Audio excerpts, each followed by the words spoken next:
രണ്ടാം മൊഴി. ഇന്ന് നീ എന്നോട് കൂടെ പർദീസയിലിരിക്കും, ഇനി സത്യമായി നിന്നോട് പറയുന്നു.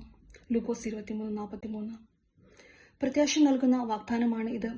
യേശുവിനെയും തന്റെ ക്രൂശിനെ അനുഗമിക്കുവാനുള്ള വാഗ്ദാനം, അഥവാ ഒരു പർദീസയുടെ വാഗ്ദാനം. ആദ്യ മനുഷ്യനായ ആദാം ഏദനിൽ നഷ്ടപ്പെടുത്തിയ പർദീസയുടെ അനുഭവം ഈ രണ്ടാം മൊഴിയിലൂടെ യേശു വാഗ്ദാനം ചെയ്യുന്നു.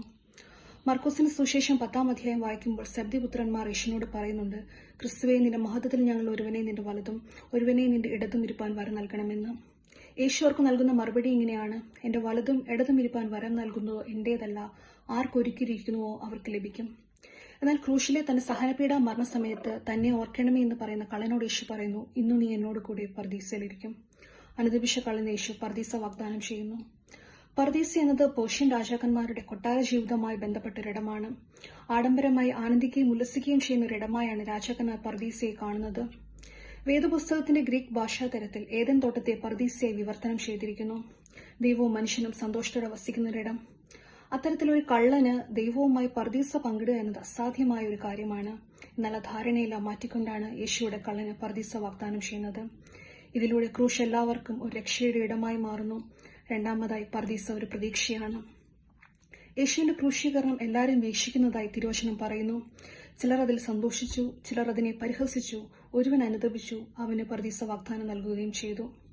ഇതിന്റെ ചരിത്ര പശ്ചാത്തലം നമുക്കറിയാം.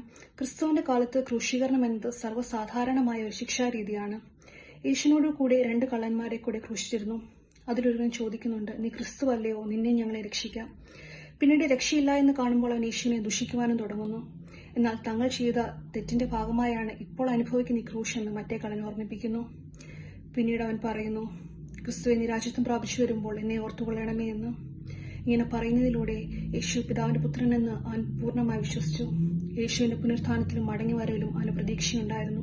ആ പ്രതീക്ഷ അവന് പർദീസ വാഗ്ദാനം ചെയ്തു. 2 കള്ളന്മാർക്കും തുല്യ അവസരമായിരുന്നു രക്ഷിക്കപ്പെടുവാനുണ്ടായിരുന്നത്. എന്നാൽ അനുദപിച്ച കള്ളനാണ് പർദീസ വാഗ്ദാനമായി ലഭിച്ചത്. യാചിക്കുന്ന ഏവനും ലഭിക്കുമെന്ന തിരുവെഴുത്ത് ഇതിലൂടെ നിവൃത്തിയാകുകയാണ്.